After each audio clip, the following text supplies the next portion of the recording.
మా సైడ్ జరుగు. ఏంట్రా ఏం జరుగుతుంది? చూసాయి కన్నా చూసాయి. అసలు ఏమైందిరా ఆడికి? ఏం లేనా 12 అమ్మాయి ప్రపోజ్ చేసిండు, ఆమె దేకలే. 14th. అరే లడ్డు, ఒక అమ్మాయి కోసం చచ్చిపోవడం ఏందిరా? అరే ఈ అమ్మాయి కాకపోతే ఇంకో అమ్మాయి దొరుకుతురా? ఏమన్నా ఈ అమ్మాయి కాకపోతే ఇంకా చెప్తా. అరే బ్లడ్ అన్నేదో తెలియకుండా అన్నాడు. రెండు ఆగాడి కోటి ఆశలతో ఈ కాలేజ్లో అడిగిపెట్టాను. ఫస్ట్ డే అర్థమైంది ఇదేదో తేడా ఉందని. ఈ డిడిగాడే ఈసీలో పౌరులు మంచి ఉంటారంటే కన్విన్స్ అయి ఉండిపోయినా. ఏందిరా? ఇంటర్మీడియట్లో నాది బాయ్స్ మీడియం అన్న. అమ్మాయిలతో ఎట్లా మాట్లాడాలో నాకు తెలియదు. దాని అమ్మాయిలు చూసి యాటిట్యూడ్ అనుకుంటారు. అప్పుడు మన మిత్రుడు ఏమన్నాడు తెలుసా? అరే అదంతా ఓని రా, నీ కాంటాక్ట్ లిస్ట్ నుంచి అమ్మాయిలతో మాట్లాడరా అంటే లిస్ట్ ఓపెన్ చేసి చూసిన. లిస్ట్లో తెలిసిన అమ్మాయిల కన్నా నన్ను బ్లాక్ చేసిన అమ్మాయిలు ఎక్కువ ఉన్నారు.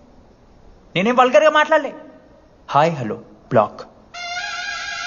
అరే నా ఫేస్ మంచలేదేమో అని డీపీ చేంజ్ చేసి వడ్డన ఫోటో పెట్టిన. Still block. అప్పుడు ఈ దరిద్రుడే ముందురా టిండర్ 8th వండర్ అని అంటే డౌన్లోడ్ చేసిన. అయ్యప్ప స్వామి సాక్షి అన్న. పైన ఫోటో చూడలే, కింద బయ చూడలే, రైట్ స్వైప్ చేస్తూనే పోయినా. 3 IPL సీజన్లు అయినాయి, ఒక్కసారి కూడా ఇట్స్ మ్యాచ్ అని రాలేదు. 7 అమ్మాయిలు. సరే రా భయ్, ఇవన్నీ ఏం వర్కౌట్ అవుతాయి మనకని చెప్పి జ్యోతిష్యం దగ్గర పోయి చేయి చూపించి, స్వామి నాకు ఈ జీవితంలో గర్ల్ ఫ్రెండ్ దొరుకుతుందని అడిగిన. అప్పుడు ఆ జ్యోతిష్యుడు ఏమన్నాడు తెలుసా? నీ చేతిలో రేఖలేడు ఉన్నాయరా, ఎప్పుడో అరిగిపోయినాయి అన్నాడు. అన్నా సింగిల్కి వచ్చిన సింగిల్గానే పోతున్నా. రేయ్